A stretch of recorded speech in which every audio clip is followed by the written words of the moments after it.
Right. Now, before all the Rap a Lot, signing the Rap a Lot, you had an album, Problem Child, out.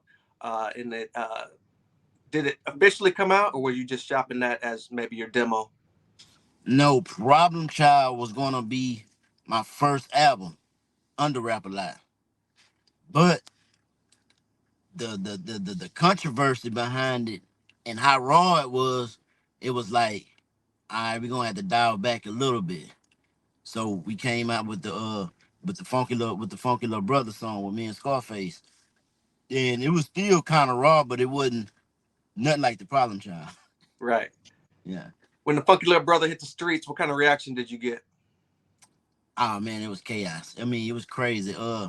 But still, I was still so young and naive to what really was going on. You know what I mean? So it's like we touring the whole world.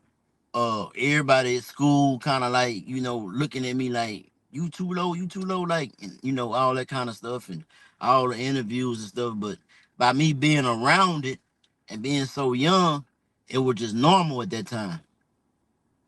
Talk a little bit about signing to Rap a Lot. Was there any other labels that you were interested in, or was it always Rap a Lot from day one? It was always Rap a Lot for day one. That's really like the main. All them other labels in Houston and stuff didn't start really coming to it afterwards. But you had like some independent artists like Street Military and stuff like that, the K Renos and stuff that was making noise and doing what they was doing. But Rap a Lot was like the major, nationwide label. So, Right. Did and it's school still almost like that today. right? Did school stop for you when you got signed to Rap a Lot, or did you continue going to school?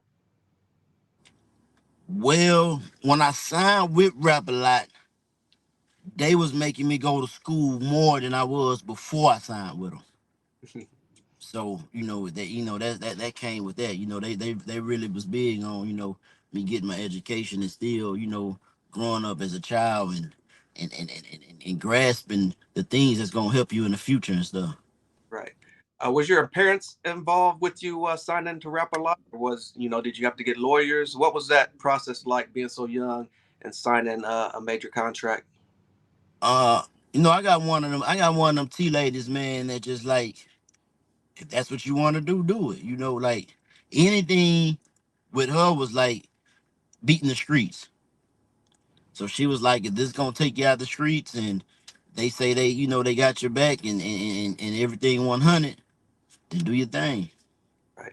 What do you remember about the details of that contract? Was it for multiple albums? Was it a one album deal? What was the details, if you can remember, being so young, of that contract? I don't really know much. I just know that as the lawsuit went on, what I had figured I was under a minor contract. So, I think with the success that that my album was having, I'm sure there'd been more albums followed up behind it. But then the lawsuit situation that happened, and you know that whole situation took a whole nother course. Right.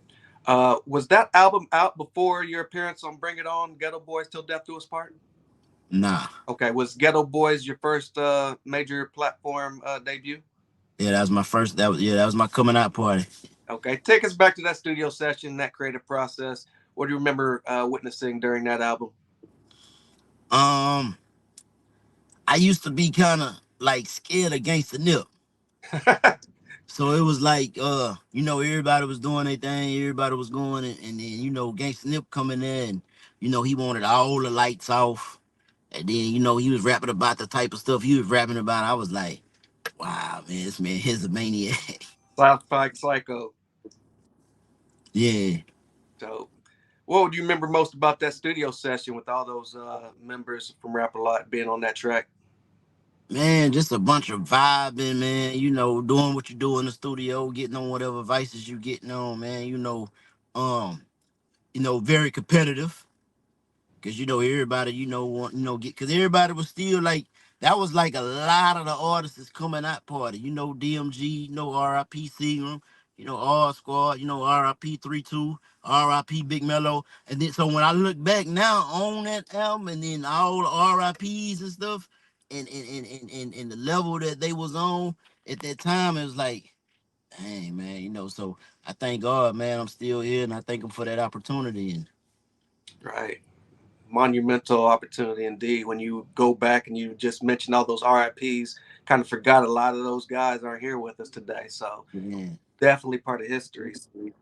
Absolutely. You also appeared on DMG. You mentioned DMG's album "Buck 'Em Down." What do you remember most about your relationship and that recording process?